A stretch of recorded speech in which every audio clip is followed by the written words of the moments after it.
In this video, I'm going to take a look at the most recent release of the CS2 limited test beta. I'm going to explain why the movement will never perfectly match CSGO, and why it shouldn't matter.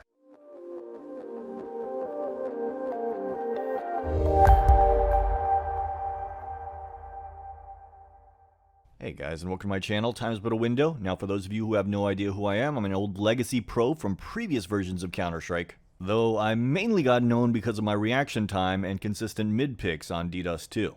This gives me a little bit of a different perspective when it comes to Counter-Strike than most modern day pros. No, I'm not going to be sitting here jerking off Molotovs in this video. Instead, I'm going to be talking about the most recent changes to CS2. Now personally, I've been waiting for CS2 to be released for a long time. I've been looking for a little bit of a shakeup in how Counter-Strike feels. Really, I always just felt that the acceleration and deceleration in Counter-Strike Global Offensive was too fast. In fact, it's incredibly fast compared to prior versions of Counter-Strike like 1.6 and Source. Sadly, with the most recent update, it is blindly apparent that is not what we're going to be getting. What we're going to be getting is Counter-Strike Global Offensive with updated textures and more skins. They want to monetize every aspect of this game. Not just gun skins and player models, but now nade skins, Zeus skins, and who knows what else. But keep in mind something very important.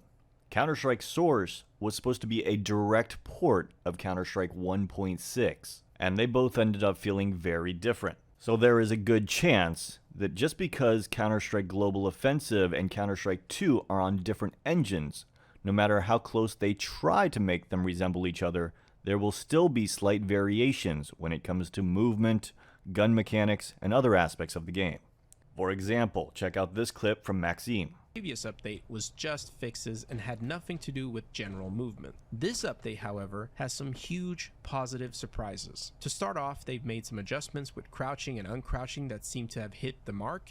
And that's not even the big news. This update has them saying bunny hopping should now feel like CSGO running at 128 tick. They've even tossed in a command for fine-tuning the bunny hop feel. Keep in mind this command is for server owners. The default setting was this value right here, and if you dial this down to 0, you've got yourself a bunny hopping experience that feels just like home. I'm actually pleasantly surprised. This feels reliable and consistent. Hard to tell if it's one-to-one with CSGO, but it's definitely a lot better than what it used to be. I mean, this feels good. But Valve, if you're listening, please, for the love of all things holy, keep this setting at 0. The current default value is unreliable. So we reached out to Valve, and here's what they had to say. It's a little counterintuitive, but 0.015625 in this context really does match CSGO 128 tick. For time between presses. The reason is basically because in CSGO, if you press the jump button on one tick, the game would ignore it on the next tick, except to remember that you pressed it again.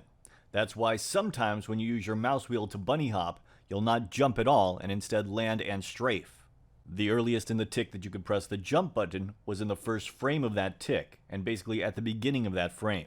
The soonest you'd be able to press the jump button again and the game would consider it trying to jump was not in tick 1, but in tick 2, which is 2 times 1 over 128 ticks later, or 0.015625 seconds. They're trying to replicate the game's mechanics exactly, and that's very difficult because it's on 2 different engines.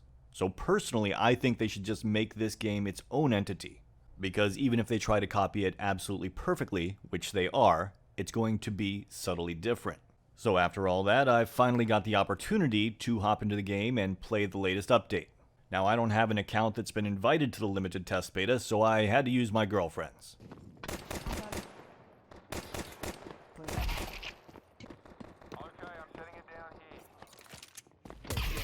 Now right off the bat, the first thing you're going to notice is how great Nuke is looking. This is the first map that's been completely overhauled with PBR textures. That being said, I can't quite put my finger on it, but after playing this game, then going back to CSGO, I definitely still noticed movement differences. I guess the best way to put it is that the movements feel a little bit delayed.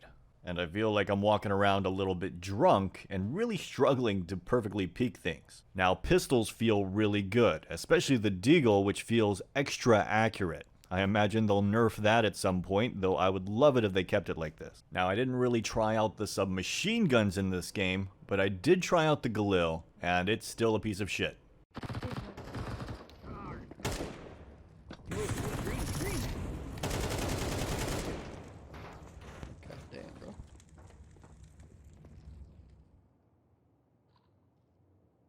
Someone's on site here. I'm not gonna lie, I just had to include this round because I still have no idea how my teammate came from the site when there was a guy in Squeaky and a guy in the middle of the site.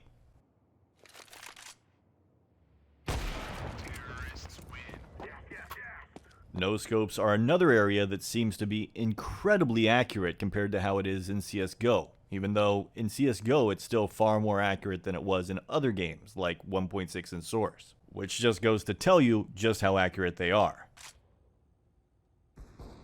I'm gonna fix my colors. Shit looks dope now.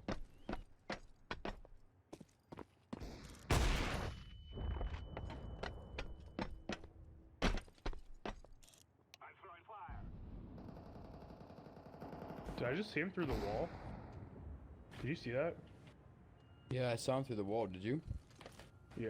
Now sadly I did not get any footage of what they saw, but somehow they saw this counter-terrorist through the wall. Valve, please fix. Are you running? I made all my settings a little bit lower. I installed my camera. Also, here's a position I didn't expect. Is this intended? As far as I know, you can't do this in CSGO.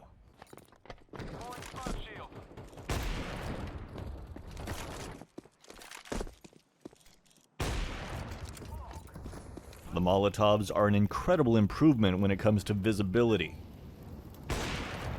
And so are the smokes, which makes me wonder why they're trying to replicate all the other aspects of CSGO instead of just making CS2 its own thing.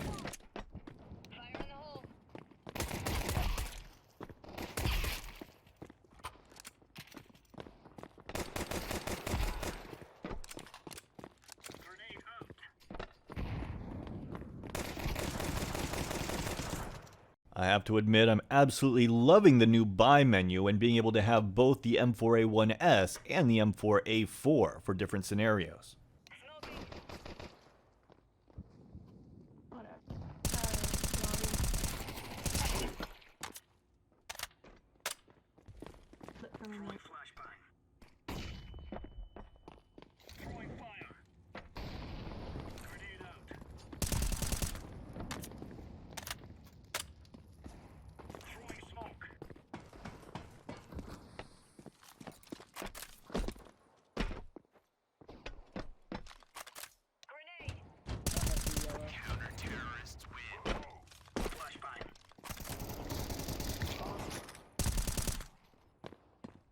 Now you can definitely tell if you've watched previous games of me in the past and see that my movement is a little bit sloppier in this game. The movement just feels a little bit different, but to be completely honest, there are a lot of reasons it could feel different. For one, the input latency in this game is about half of what it is in CSGO, if not 1/3. Final thoughts? Overall, the truth is I don't like this game as much as I did the first incarnation of CS2, where they had the different movement scheme, the guns reacted differently, it wasn't so much of a spray fest and required you to go for headshots, the acceleration was slower and required you had to go for nothing but perfect peaks. It just had an overall higher level of precision.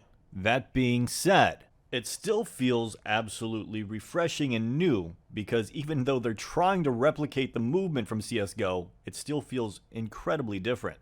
And as long as the developers don't go completely off the deep end and decide to make all the guns completely inaccurate, it should still cater to those who like a high level of precision in their FPSs, while still allowing less precise players to use the movement mechanics for better survivability. Anyways guys, I hope you guys liked this review. I will make another one upon the next major update of the CS2 beta. Have a great day.